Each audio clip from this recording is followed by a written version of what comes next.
On this Thursday, April 22nd, it is Earth Day. Thank you so much for joining us on the Pix 11 Morning News. I'm Kirstin in for John Muller. Good morning. I'm Vanessa Freeman. Because it's Earth Day, of course, we're going to start you off with your forecast, right? With Marissa Torres, who has your weather and your traffic. Good morning, Marissa. I'm almost scared to show you the numbers. You might want to keep them under wraps, sort of ease people into it. I was trying. I mean, it was tough to walk outside today. It's like we went back into March. Nobody likes to backtrack, but that's exactly what we're doing with these temperatures. That front pushing through yesterday, not only triggering some severe weather, but also bringing the cold air down. Look at the Hudson Valley, Poughkeepsie at 34, even White Plains just above freezing at 33 degrees. The skies mainly clear, 37 in the city, Islip at 35.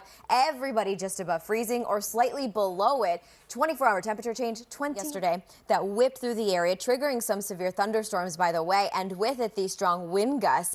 Beach Haven along the shore, 62-mile-per-hour wind gust that was reported yesterday at that time. But all through Long Island, you had gusts that were in the 40s. We did have some down tree limbs, down trees, not extensive, but it was spotty out there. And we even saw some hail yesterday in the city.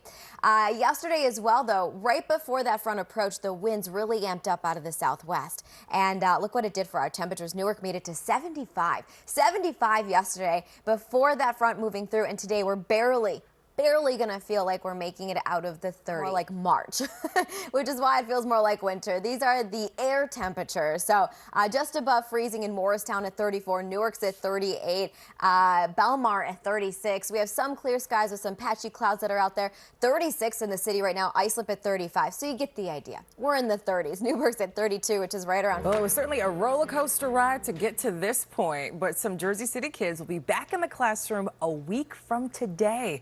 Pix 11's Katie Corrado is live in Jersey City, where a rally of a different sort will be taking place there later this morning. A lot more smiles possibly out there. Katie, good morning to you.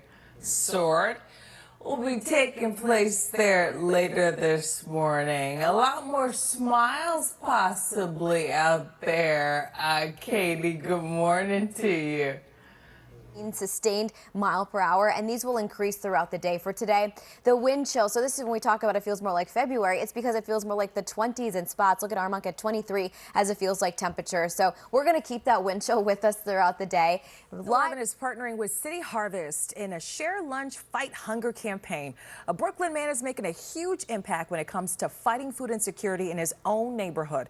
He's one of thousands making a difference. Pix 11's Monica Morales has more. Break. We do have that freeze warning in effect highlighted in the purple shaded areas. It's actually been expanded a little bit, now including Rockland, parts of Westchester County, and a good portion of northern New Jersey, as well as Connecticut. 2 minutes after the hour, we still have a ramp closure, Staten Island Expressway, eastbound direction out near exit 14 for Highland Boulevard. So this one not causing quite the delay that it had earlier, but it looks like there's still a little bit of a scene out there. Also notice the Verrazano Bridge still dealing with that construction. Staten Island bound delays because of that lower level. Look, the Mayor Cuomo Bridge, the sun's starting to peek out and shine on the span of the bridge, so you'll probably want the sunglasses. 32. So we're going to check in on the Staten Island Expressway, something we've been following for about an hour now.